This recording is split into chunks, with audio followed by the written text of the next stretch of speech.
नमस्कार मित्रांनो, मागच्या व्हिडिओमध्ये आपण पाहिलं की आपल्या फार्मवरील नारी सुवर्ण मेंढीला 2 पिल्लं झाली. तिचं आपण चाऱ्याचं नियोजन कसं केलं आहे ते चाऱ्याबद्दल झाले मित्रांनो. आणि आजचा आपला व्हिडिओ आहे की 2 पिल्लं झालेल्या मेंढीचे आपण खुराकाचं कसं नियोजन करतो. मित्रांनो, 2 पिल्लं झाल्यामुळे तिला खुराकाची जास्त गरज आहे. त्यासाठी खुराकामध्ये आपण एक 200 ते 250 ग्रॅम गोळी पेंड, 100 ते 150 ग्रॅम भरडा आणि 100 ते 150 ग्रॅम शेंगदाणा पेंड आणि एक 20-25 ग्रॅम मिनरल मिक्सचर हा खुराक आपण पाठीमध्ये सर्व एकत्र केला जातो. आणि 2 टायमिंग तिला विभागून दिला जातो. म्हणजे 50% खुराक सकाळचा दिला जातो आणि 50% खुराक हा संध्याकाळी तिला चाऱ्याबरोबर दिला जातो.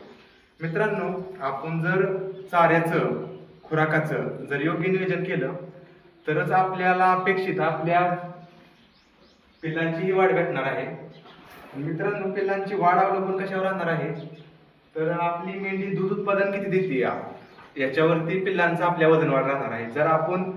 आपल्याला जर आपल्या पिल्लांची वजन वाढ जर चांगली हवी असेल तर आपण आपलं जास्त लक्ष या मेंढीच्या चाऱ्याकडे आणि खुराकाकडे दिलं पाहिजे. नारी सुवर्ण विषयी जर तुम्हाला अजून काय जास्तची माहिती पाहिजे असेल तर स्क्रीनवर दिलेल्या नंबरवर कॉन्टॅक्ट करा. धन्यवाद.